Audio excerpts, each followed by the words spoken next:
Well, after a lot of head scratching, we managed to crack the recipe for the batter.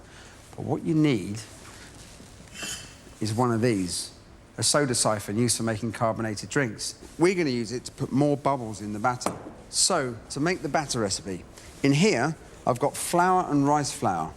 I'm going to add to that some honey. Now, this will just help the colour of the batter. And then vodka. Then finally, I'm going to add the beer.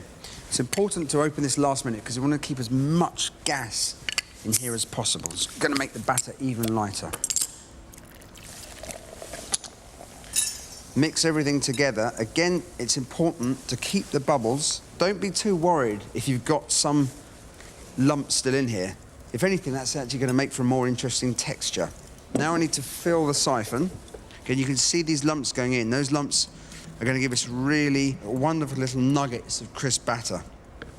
To charge the siphon, a canister CO2 here. I'm going to do that 3 times and you get as much carbon dioxide in here as possible. So when this is fully charged, it needs to go in the fridge. And the reason for this is carbon dioxide is much more soluble in cold liquid. So by cooling the batter down, we're going to get more gas, more bubbles.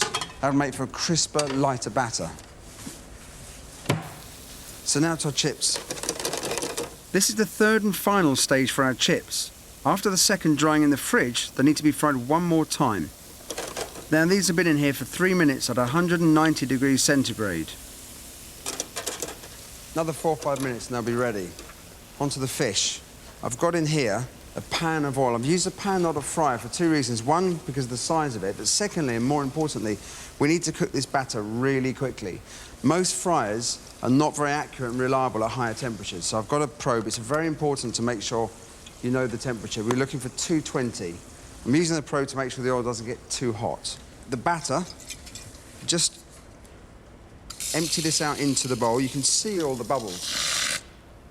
The reason for coating the fish in seasoned flour is to make sure that the batter sticks, otherwise it's going to fall off. So into the batter, and then straight into the oil. Here's something I picked up from the tempura restaurant. Just taking a spatula and drizzling that batter on top of the fish. And you're going to get these wonderful shards of really light, crisp batter. Okay, these chips are now ready.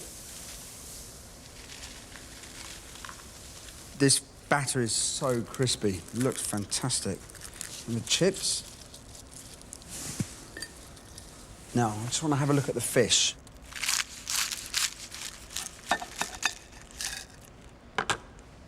That is perfect.